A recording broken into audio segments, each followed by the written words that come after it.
To punish Saddam Hussein for invading Kuwait and to make sure he doesn't do anything like that again or worse, the UN imposed sanctions on Iraq, the harshest, most comprehensive sanctions in modern times.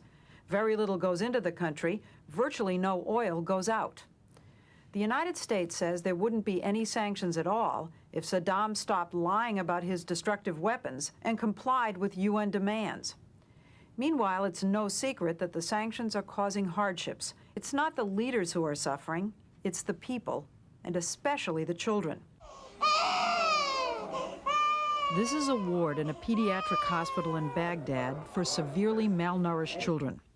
And everywhere we went, we saw children like these, malnourished, some close to starvation.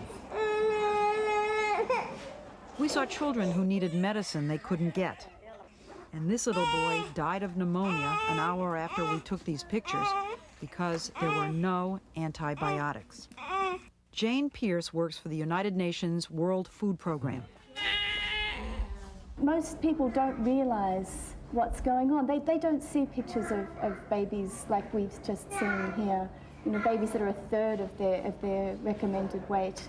Before 1990, before the war and before these sanctions, was this all unheard of in this country? Yeah, yes. Did not exist at all? Didn't exist. What's the problem? How come aid do not function? Shortage of the spare parts. Roger Normand, a human rights lawyer, was studying the water and sanitation plants that, like hospitals, used to have modern equipment. Empty. This empty, all of them empty. But Iraq has not been allowed to import chlorine under the sanctions because it could be diverted to making chemical weapons. Before sanctions, Iraq was one of the most industrialized and westernized countries in the Middle East with a large middle class.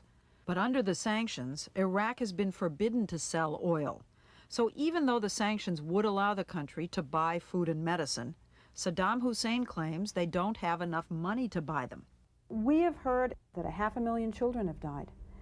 I mean, that's more children than died in Hiroshima. And, you know, is the price worth it?